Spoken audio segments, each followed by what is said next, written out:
I'm John Cleland. I'm Director of the Robertson Centre for Biostatistics and Clinical Trials at the University of Glasgow in the UK. But I'm a cardiologist by training, and I also hold a position at Imperial College in London. You can see my declarations of interest at the bottom of the slide. But today I'm going to be talking about angiotensin receptor neprilysin inhibitors, or ARNIs, and sodium glucose transport 2 inhibitors, or SGLT2 inhibitors, and their use in heart failure.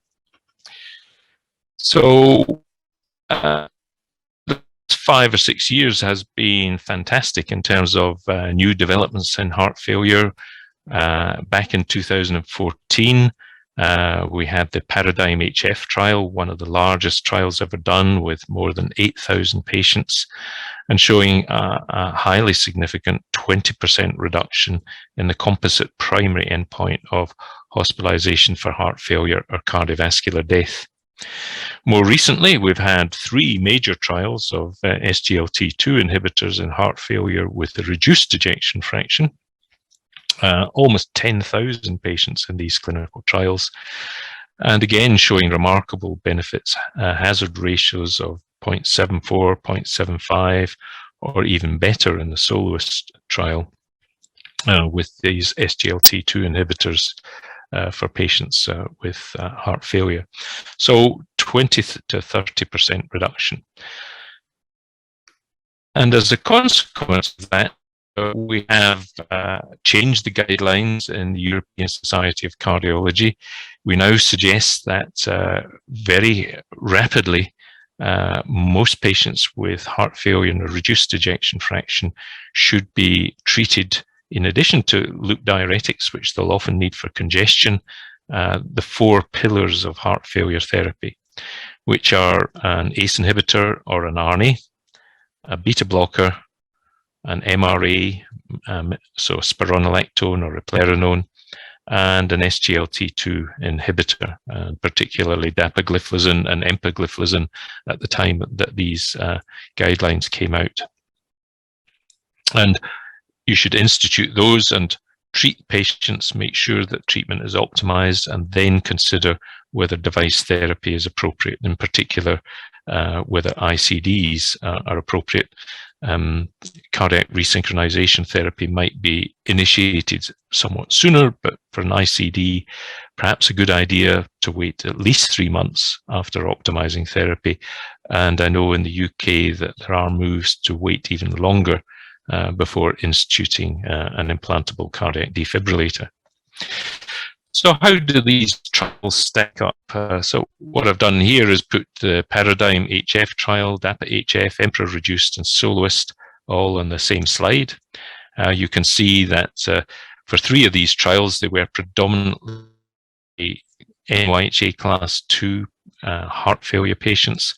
So these are the sort of patients who get breathless after climbing 2 or 3 flights of stairs, can't hurry along up a slope, but manage most other activities fairly well. So these are not terribly sick heart failure patients. On the other hand, Soloist, these were patients recovering from acute decompensation, and they also had type 2 diabetes.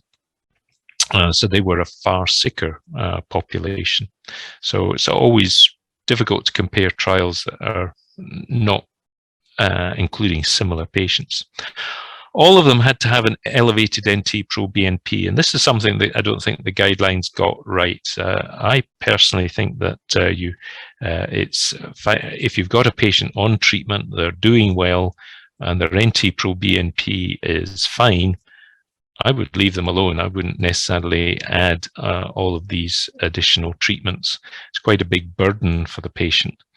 And we know that if you, with standard treatment with an ACE inhibitor, beta blocker, and diuretic, you get your NT-proBNP down below these levels, then you will do rather well. And there's little evidence that these treatments can make much of a difference.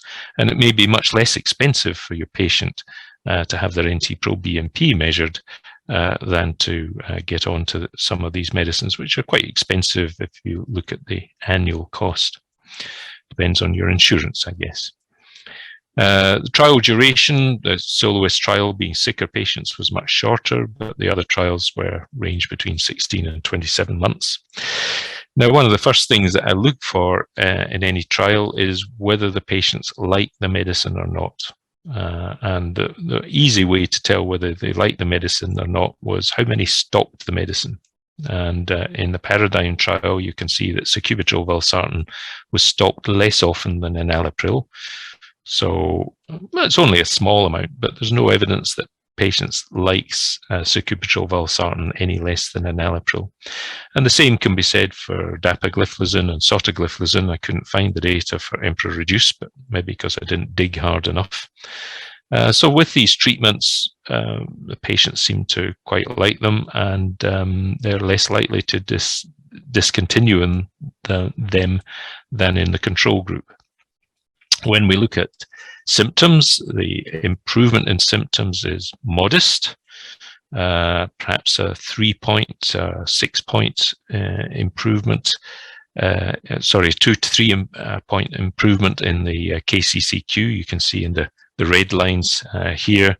This is the improvement compared to the control group. In terms of heart failure hospitalization, then for every 100 patients you're treating a year, you're preventing between 3 and 5 hospitalizations with an ARNi or an SGLT2 inhibitor. A lot more in the soloist trial, but that was because it was a different population, I think. And then for cardiovascular mortality, and all-cause mortality, you can see around about a 3% reduction in the Paradigm trial, and between a 1 and a 2% reduction in the DAPA-HF and the Emperor Reduced trials. Slightly shorter trials, so they were a little bit at a disadvantage. So you might say that there's rather similar benefits from an ARNi and an SGLT2 inhibitor, and I wouldn't necessarily argue with you about that. But one thing you should remember is that with the ARNi, it was not compared to placebo, it was compared to enalapril, and we know that enalapril was already a very good drug, and indeed candesartan or valsartan for the right patients are very good drugs, so they are already producing benefit. The SGLT2 inhibitors were against the placebo. If you impute to placebo, so you take the SOLVE treatment together with the Paradigm treatment, you don't end up with a hazard ratio of 0.8 as it was in the Paradigm trial. After you correct for the active comparator, you get a hazard ratio of 0.57, so you are almost halving the risk of a heart failure hospitalization or cardiovascular death. And very similar story for the cardiovascular death and all-cause death. So it's likely that actually sacubitril valsartan exerts a greater benefit than an SGLT2 inhibitor. So just keep that in mind. So just imagine on this slide that you're more or less doubling all of the benefits in the left-hand group, the Paradigm-HF group. So if we think of the comparison between ARNi and SGLT2 inhibitors in another way, we can say they're both effective. Now, the other thing we should mention is that there's very early benefit. Within 1 or 2 months of the initiation of an ARNi and an SGLT2 inhibitor, you can begin to see benefits in terms of reduced morbidity and mortality. So the onset of effect is quite rapid. Is there any drug interaction? Well, you shouldn't take an ARNi and an ACE inhibitor together. That increases the risk of angioedema and adverse reactions. There's no big drug interactions with SGLT2 inhibitors. There's probably a little bit more hypotension with an ARNi, whereas SGLT2 inhibitors are pretty neutral on blood pressure, at least in the heart failure population. In terms of renal dysfunction, with an ARNi, probably less than with an ACE inhibitor, although perhaps more than placebo. With SGLT2 inhibitors, we see a short-term decline in renal function, followed by longer-term improvement. And in fact, both drugs, ARNi's and SGLT2 inhibitors, improve glycemia, so no reason not to use them and hope for an improvement in diabetes control with both of these drugs. Is there evidence that there is that SGLT2 inhibitors are beneficial on top of an ARNi? And you can see in this trial, we've got the data from the EMPEROR reduced and the DAPA-HF trials, showing the impact of the SGLT2 inhibitor on top of the ARNi, and it really didn't make any difference. You got the same amount of benefit with an SGLT2 inhibitor on top of an ARNi compared to patients who weren't taking an ARNi. And then there's this analysis of the EMPEROR reduced study suggesting that if you're actually on an ARNi, beta blocker, and an MRA, there might be even more benefit from an SGLT2 inhibitor than if your background treatment was less perfect. So there's no reason to believe that SGLT2 inhibitors don't work perfectly well on top of background therapy. What does all of this mean? This is a very nice analysis that was published in The Lancet back in 2020, and it compared treatment of patients with heart failure and a reduced ejection fraction taking an ACE inhibitor and a beta blocker alone versus the 4 pillars of heart failure therapy. And you can see that on the right-hand side for a person age 55, a dramatic difference in survival, projected survival, the median survival for a 55-year-old, perhaps improving from around about 10 years right up to probably 15 years, maybe even 20 years. So these are substantial, not measured in terms of improvement in months, but rather improvement in years. Now, clearly, for very elderly patients, there are other reasons why they die. So the impact does decline with age, as it's seen on the left-hand side. But you can see that with comprehensive therapy, if you look at, say, panel D, you can see the difference in overall survival is in the region of 6 years additional life. If you even age 80, perhaps another 2 years. So these are large effects. Now, another round, we can look at the diabetes studies, and this is the DECLARE study, the largest, I think, of the SGLT2 inhibitor studies, where they measured NT-proBNP at baseline. They did have some patients with heart failure. You can see around about 10% of the DECLARE population had a diagnosis of heart failure and 90% did not. But the first thing to notice is that there are many more patients who didn't have heart failure who did have an elevated NT-proBNP. And once you had an elevated NT-proBNP, really didn't matter very much whether you had a diagnosis of heart failure or not. You had a high event rate. And the other important thing to notice is the impact of the SGLT2 inhibitor. Notice there is no benefit with an SGLT2 inhibitor unless your NT-proBNP is raised. And the NT-proBNP is indicating that you have a degree of congestion, that you have had cardiac damage, that your ventricular and atrial filling pressures are beginning to rise. And it's those patients who have got an elevated NT-proBNP, and I would argue they've just got heart failure, it just hasn't been diagnosed, that these are the patients who are really benefiting from an SGLT2 inhibitor. We've done a similar analysis with IMPA-REG, If you had heart failure, you got more benefit from the empagliflozin. What was very important was that there were a lot of patients taking loop diuretics who didn't have a diagnosis of heart failure. And we know that these are very often misdiagnosis of heart failure. And that was where the really large benefit in EMPA-REG was seen. If you didn't have heart failure and you weren't taking a loop diuretic, there really wasn't that much benefit in EMPA-REG. And we've recently published a proposal for a new universal definition of heart failure.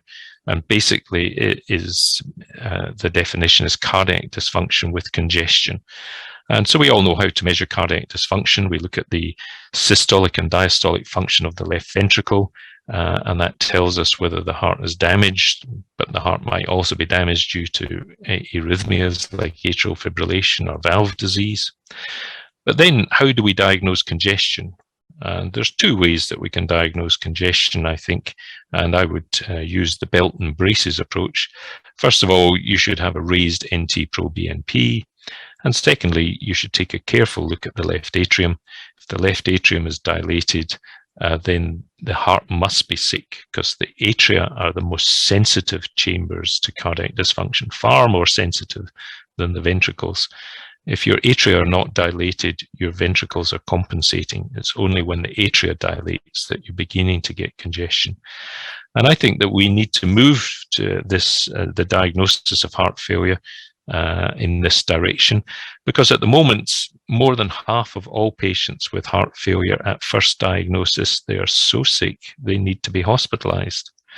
And I think it's a crime that you have to be so sick that you have to be hospitalized before you can get a diagnosis of heart failure. That's like waiting for cancers to ulcerate before you're willing to make a diagnosis. That's not good medicine. Few about HFpEF, so the heart failure with a normal ejection fraction. There was a large study done with the ARNi, sacubitril valsartan again, compared to the angiotensin receptor blocker valsartan. They really didn't show much difference. It was borderline significance for the primary endpoint of heart failure, hospitalization, and cardiovascular death. So there were trends to benefit, but they weren't all that convincing. And then very recently, we've had the EMPEROR-Preserve study, which with a primary endpoint of heart failure, hospitalization, or cardiovascular death, certainly achieved important statistical significance. It took a large study with almost 6,000 patients to show this. Would remind you that these were all patients with an elevated NT-proBNP again, although not quite as high as in the HFrEF studies. And this is, shows you the secondary outcomes. First thing to notice is there was no difference in cardiovascular death. It was perhaps a very small decline, 0.5%. In terms of all-cause mortality, it was virtually a dead heat. The primary outcome of the EMPEROR-Preserve study was driven by heart failure hospitalizations, and there was quite a striking almost 30% reduction. But the rates of events weren't very high, so this just represents 2 fewer heart failure hospitalizations for every 100 patients you treat per year, perhaps a small improvement in how patients feel, no improvement in prognosis. And whether this is enough to convince my patients or your patients to take these agents in this setting isn't entirely clear. But I think we need to think a little bit harder and perhaps get more research information. When we now compare the Paragon and the EMPEROR-Preserve trials, you can see on a head-to-head comparison, it does look as though the SGLT2 inhibitors are superior to the ARNis, not by much, and I'm not sure it's statistically significant, but the trend is there for a larger effect with the SGLT2 inhibitors. It takes us back to thinking about the definition of heart failure, and of course, It may be that the congestion is what we're treating. It doesn't care whether your ejection fraction is raised, is high, low, or normal. If your heart is, if you've got congestion, if the atria are dilating, if your NT-proBNP is elevated, I think it's quite likely that SGLT2 inhibitors are going to work. To close by introducing a new cardiac phenotype that we're thinking about, which is HFsNF, or heart failure with a supranormal ejection fraction. There does seem to be an elderly, especially an elderly group of patients who have high ejection fractions, 70% or more, and those patients do quite badly. And we need to begin to think about that group of patients as perhaps being separate from the other phenotypes. So I'd just like to conclude by saying that for HFrEF, and probably for HFmREF, so ejection fractions below 50%, most of these patients will have an elevated NT-proBNP, and there is, I think, striking evidence of large benefits from the use of quadruple therapy, the 4 pillars of beta blocker, MRA, ARNi, and an SGLT2 inhibitor. On the other hand, I think for HFpEF, I think that we've got time to think this through a little bit further. The benefits are not so striking, and I think that we need to understand who it is we're treating before we spend a lot of effort, time, money, and giving our patients medicines that perhaps they don't need. So thank you very much, and over to the chairman.